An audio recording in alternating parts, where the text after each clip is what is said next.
आदर के योग्य हरियाणा के मुख्यमंत्री श्री खट्टर साहब,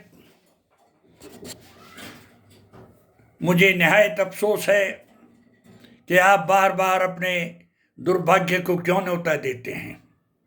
शायद आपको इस बात का गर्व होगा, घमंड होगा कि आपने विश्वास प्रस्ताव को जीत लिया।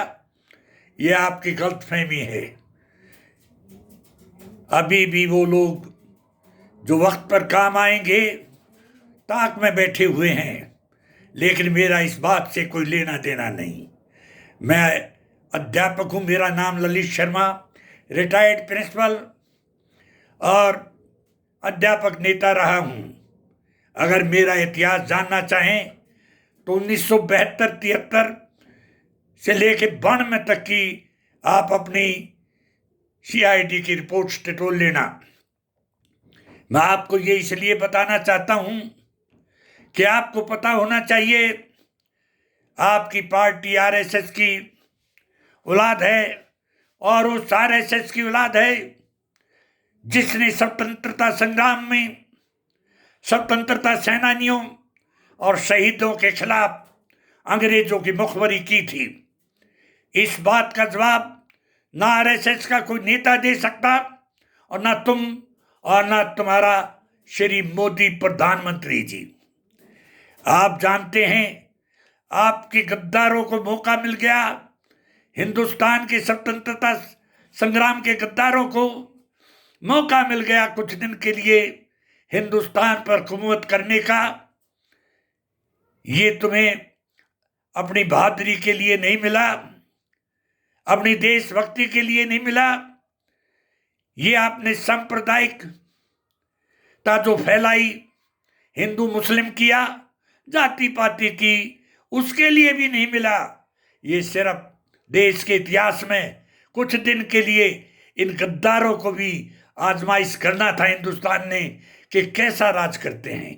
क्या आप भी इनके खून से देश के प्रति गद्दारी निकली या नहीं? लेकिन नहीं निकली। आपने अपने दुर्भाग्य को पुनः पुकार लिया।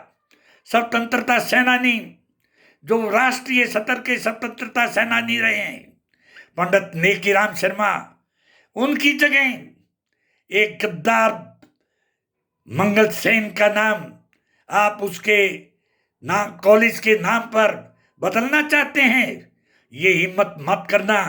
अगर आपने ये गलती करने की कोशिश की तो हमारी ये चेतावनी है कि आपका 15 दिन से ज्यादा शासन नहीं चलेगा और हिंदुस्तान की हुकूमत 6 महीने नहीं पकड़ सकेगी। जहां हिंदुस्तान के अध्यापक को देश का निर्माता कहा जाता है, वहां उस अध्यापक की झोली में वो अंगारे भी होते हैं जो बड़े बड़े तख्ते तख्तों को फूंक देते हैं। जरा खट्टर साहब ध्यान देना हमारी पुरानी रिपोर्ट्स के ऊपर। आज तक हरियाणा के अंदर चौधरी बंसीलाल से मजबूत कोई भी मुख्यमंत्री नहीं रहा। उसके चपरासी की जो पावर होती थी वो किसी आप जैसे मुख्यमंत्री की भी आज पावर नहीं है। आप याद रखो इस बात को कि आप एक खिलौना हो जो दूसरे की चाबी से चलता है।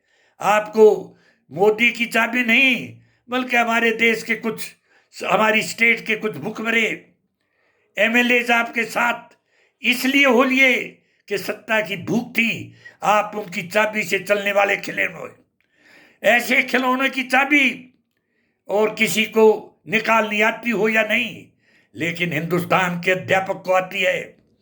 हमारा इतिहास देखना, 72-73 का अध्यापकों ने एक आंदोलन किया था। 50,000 आदमी हमारे नेतृत्व में जेल में गए थे। 50,000 इंटेलिजेंसिया जो वर्ल्ड की हिस्ट्री में कभी भी जेलों में नहीं गया होगा। और हिंदुस्तान की तत्कालीन प्रधानमंत्री, आपके प्रधानमंत्री तो उसके किसी भी चीज के बराबर नहीं है। मैं क्या कहूं, जूती के बराबर नहीं है या कुछ किसी भी बात के बराबर नहीं है। वो प्रधानमंत्री थी जिसने पाकिस्तान की गर्दन तोड़ के एक तरफ रख दी और तन कहीं फेंक दिया। आपकी तरह मैच फिक्सिंग से राज करने वाली नहीं थी। आपकी तो मैच फिक्सिंग से राज हो रहा है कि चाइना से फिक्सिंग, अमेरिका से फिक्सिंग, पाकिस्तान से फिक्सिंग। कभी तुम मुझे गाली दे के राज कर लो, कभी हम आपको गाली देकर अपने देश में राज कर लेंगे। ये मैच फिक्सिंग से राज चल रहा है। ये कोई राज करना नहीं है, तुम्हारी हिम्मत का राज नहीं है। फिर भी कुछ भी हो, मैं तुम्हें ये समझा देना चाहता हूं, उस आंदोलन का जो असर हुआ, बंसीलाल जैसे बहुत ही बढ़िया, बहुत ही निर्माता प्रधानमंत्री, मुख्यमंत्री होते हुए भी उनको कुर्सी छोड़ के दिल्ली की महफिल में जाना पड़ा था। इंदिरा जी की हरियाणा की कुर्सी छोड़नी पड़ी थी अध्यापकों के सामने। अध्यापक जहां देश का निर्माता है, उसकी झोली में आप जानते हैं वो अंगारे भी होते हैं जो बड़े बड़े तख्ते ताउसों को फूंक देते हैं। ध्यान रखना खट्टर साहब, आपके हरियाणा की इन काली सड़कों पर आपके कारनामों को कुचलने के लिए अध्यापक और विद्यार्थी में वो ताकत है जो हफ्ता नहीं पकड़ने देगी आपकी कुर्सी को। आपके काले कारनामों को आखिरी अंजाम तक पहुंचा देंगे। आप नोट करना इस बात को, एक हफ्ते से पहले पहले आपकी जो है 2 हफ्ते की बजाय 1 हफ्ते में कुर्सी खत्म हो जाएगी। अगर आपने हमें, हमारे स्वतंत्रता सेनानियों और शहीदों के मुंह में दांत, हाथ दे के दांत करने की कोशिश की तो खट्टर साहब आप समझ जाइए। आपको आसाम का याद होगा, आसाम गण परिषद क्यों बनी थी? जब किसी भी राज्य के समाज, राज्य की राजनीतिक अवस्था दिशाहीन हो जाती है, उनके राजनीतिक दिशाहीन हो जाते हैं, तो उस राज्य का अध्यापक और विद्यार्थी खड़ा होता है और कमान संभाल लेता है। हमारे साथ तो आज हरियाणा की सब सरुखा पंचायतें भी हैं। हम अपने दम पे तुम्हें 2 मिनट इस कुर्सी पर नहीं रहने देंगे। अगर हमारे स्वतंत्रता संग्रामियों एवं शहीदों को छूने की भी कोशिश की तो अपने अपवित्र हाथों से, ये मेरा चैलेंज है कि आप इस चीज को, अपने इस मंतव्य को, अपने इस इच्छा को पूरा करने की सोचें। न केवल हरियाणा, आपने हिंदुस्तान की सत्ता से भी हाथ धोना पड़ेगा। यह मोदी जी को भी चेतावनी देते, मत टकराना, मत हिम्मत करना, खत्म हो जाएगा आपका सारा ये राजनीतिक जीवन। मैं इससे ज्यादा आपको चेतावनी नहीं देना चाहता। मैंने आपको अपना परिचय दे दिया है। इस वक्त मेरी 80 साल की उम्र है। 80 साल की उम्र में भी हम वो कारनामा करके दिखा सकते हैं जो एक इतिहास बन जाता है आप जैसे गद्दारों के खिलाफ लड़ाई लड़ने में। मैं आपको दोबारा चेतावनी देता हूं कि आप होश में आए और अपने इस हुक्म को वापस ले लें, नहीं तो तुम नहीं, आपके मोदी जी, प्रधानमंत्री जी भी पछताएंगे कि भाई आप जैसे मूर्खों को क्यों बैठा दिया किसी मुख्यमंत्री की कुर्सी पर।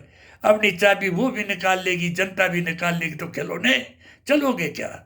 तुम तो किराए के काम के भी नहीं हो। वापस ले लेना अपनी कानून को, अपनी इच्छा को पूरी करने की कोशिश मत करना। अगर ये जरूरत की तो हमारी चेतावनी है, 16वां दिन आपका इस कुर्सी पर नहीं होगा। जय हिंद।